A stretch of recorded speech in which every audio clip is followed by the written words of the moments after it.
Welcome to the Silent Sounds Horror Stories.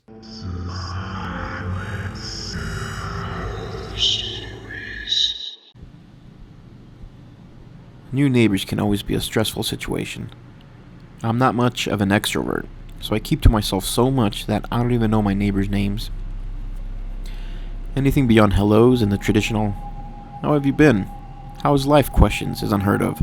So when our new neighbors moved in, and were just as introverted as myself, I was in heaven. No obligatory stop and chat conversations, no need to lend out or ask to borrow tools or spices of any kind, no loud parties to keep us awake or anything. Just your traditional nod of the head as we walked by. Surprisingly, there were only 5 women who moved in and did everything themselves, including lugging in heavy furniture. I offered help, but they politely declined. Better for me. Throughout the year-long quarantine, I began exercising more frequently within the confines of my house.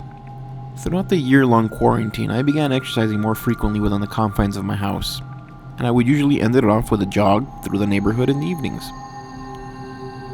A year into this, I had formed a habit, along with recognizing my neighbors, but still had no idea of anyone's names. I decided to walk the rest of the mile to my house and finish off the podcast I was currently listening to. As I turned the corner to my block, I saw what seemed to be 5 different cars parked in the neighbor's house, different from the ones I was accustomed to seeing. About 7 people were outside in the yard speaking amongst their own little groups they had formed. I heard the whispering stop and felt their stares while I walked up my driveway. I turned to them right before I entered my house, and sure enough, all 7 were staring at me. I waved to them and nodded, and received only some waves, but not a lot. 2 hours later, I was showered and in bed getting ready to call it a night, so I had everything shut off. I was setting my alarm on my phone when I began to hear muffled talking from outside my window. I tried listening intently but couldn't make out what was being said. The voices sounded like they were coming from my neighbor's yard where I had seen all those people, but I couldn't be too sure. I eventually drifted off to sleep, ignoring the voices as much as I could. My doorbell rung at 3:43 in the morning, waking me from my deep sleep, and I immediately catapulted into a state of confusion as I realized the doorbell was being rung over and over again. I shot out of bed, put some pants and a shirt on, and hurried to the front door, not knowing what to expect. I deduced that A, it had to have been my neighbors, as my entire family, I was the only one that lived far away from everybody else. B, if it were a member of my family, they would have called first. And C, no member of my family had ever visited me unannounced, especially at this hour. I came to a slow walk as I neared my front door and carefully peeked out. I saw 2 figures standing by the door, ringing the doorbell. Something about the way they were standing and ringing the bell made me feel real uneasy, so I simply ignored them as I watched their every move. They continued to ring my bell as I spied on them up until 3:55 in the morning. For 12 minutes straight they rang the doorbell, and it got to the point where I was actually even getting mad. What could they possibly want at this hour? If help was what they needed, they had well over 10 people. They finally quit and walked out of my porch and back to the neighbor's house. I never did make out who was ringing my doorbell, but that's when I realized my porch light was turned off.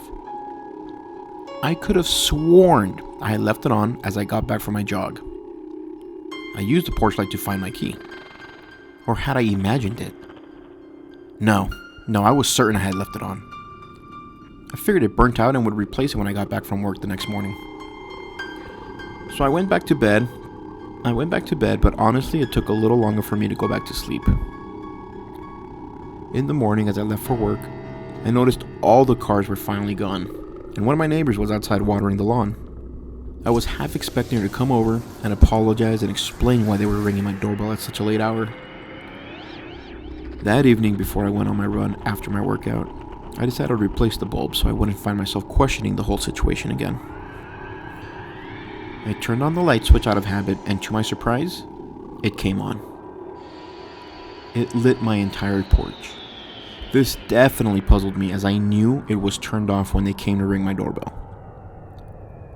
I decided to be a bit more vigilant as I left for my jog. 45 minutes later, I came back to find the same 5 cars from the previous night parked in the exact same position. This time, however, nobody was outside. So I went inside as quickly and quiet as possible and I shut the door. For some reason, I felt frightened as I assumed they would ring my bell again later in the morning. As I prepped for bed, I didn't hear any voices speaking at all this time. No, this time, I began hearing what seemed to be like prayers, followed by chanting. And finally, the thing that freaked me out completely, I heard somebody seemingly crying in tongues. It wasn't as late as last night's intrusion, so I decided to investigate. 7 minutes later, I was outside in my front yard hiding behind my bushes. Everything I thought I had heard was exactly that. The prayers, the chanting, and speaking in tongues. I pulled out my cell phone and began recording just as the front door opened. I saw a lone figure step out, walk down the driveway, and to my house. I looked at my porch light for verification and saw it on. I hid even further down the bush while I stared as the person walked up my driveway and stopped at my door. It was a man, and just like the previous night, they began ringing my doorbell. The next part of events that transpired I can't quite explain or fully understand. But as the person rang my doorbell, the porch light flickered once, twice, and suddenly turned off. This is when the person became a dark silhouette. But almost as if it detached itself from the man, a second silhouette appeared standing next to the man. They continued to ring my doorbell for another 20 minutes or so before they gave up. Both silhouettes turned around, walked back to my neighbor's home. Once I was sure they were in, I ran back inside and closed my door, spying on whatever I could see. When I saw nothing, I decided to call it and went back to sleep. Somewhere around 4 in the morning, I heard the whisperings again coming from outside my window. So I got up, went to the living room, and began spying on them. A new truck was outside, reversed in the driveway. I saw the door open and 4 people carrying a large wooden vertical box came out. It looked like a makeshift coffin. They loaded it to the bed of the truck, covered it in blankets, strapped it down. I eventually counted 13 people in the front yard, all hidden in the cover of darkness, huddled together and talking. One person finally broke the conversation and climbed aboard the truck.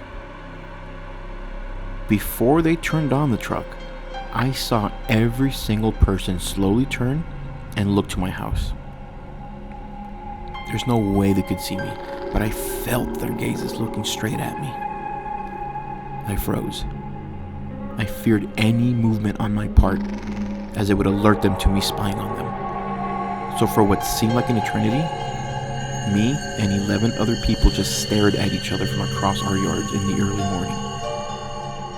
They all eventually departed as I went back to bed, racing with thoughts, fears, and questions about what I had just witnessed. The next morning I went to work. Everything was just as if nothing had ever happened. And this continued for about 3 years. I wasn't bothered anymore. After weeks of spying on them from the beginning and nothing weird to show, I was convinced whatever they were doing had finally stopped. So fast forward to now, I was on vacation, and usually I stay up later than usual playing video games or watching movies. On this particular night, I was in my living room watching a movie with all the lights turned off. And as I was falling asleep, I heard the doorbell ring once again. I woke up and turned off the TV. Carefully, I moved to my room and peeked out through the window.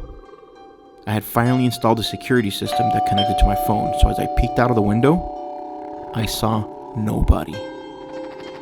The doorbell continued to ring the way it did before, but nobody was out on my porch. The light? Off again. The application finally loaded on my phone, and as I looked to it, my heart sank. My blood turned cold. I saw 12 silhouettes standing outside on my porch, and all of them were staring into the camera.